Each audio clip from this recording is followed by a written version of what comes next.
Info gegek. Gegekmu iki lho, mau. Lah apa?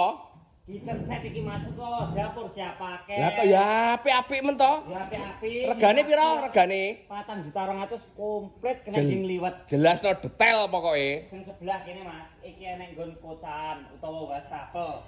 Iki nggon nyantelne gelas-gelas nek sik kotos-kotos kalau piring ning kene iki. Ya engko nek wis resik, wis garing delek kene. Nah, mending kok dhuwur kena mbok gadah lauk pauk ya kena, mbok gadah bawang brambang ya kena. Kompore ning kene. Ya lho, nek gawe kopi penak ning kene.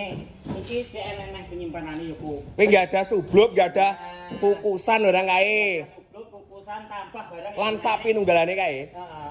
Iki iris-iris. Kok iris-iris apa iwak-iwakmu, daging-daging kuwi ngene ya kena. Iki lajine wis komplit, telu, ya toh. Melating siap pakai. Pira wingi? 4.200.000 bahane aluminium ACC. Iki dindinge iki duduk triplek apa kira triplek. Iki keramik, berarti kena geni molat-molat barang iki ora leleh ya. Iya no, aman iki. Lah cara pesene piye? Isore bioprofilis lengkap to Mas. Mbok tulungne terhubung karo aku. Berarti pesen paket pesen dapur siap pakai. Nah, dapur komplit set gini. 4.200.000 teko nggon ya. Teko nggon no, bayare COD kok. Ini.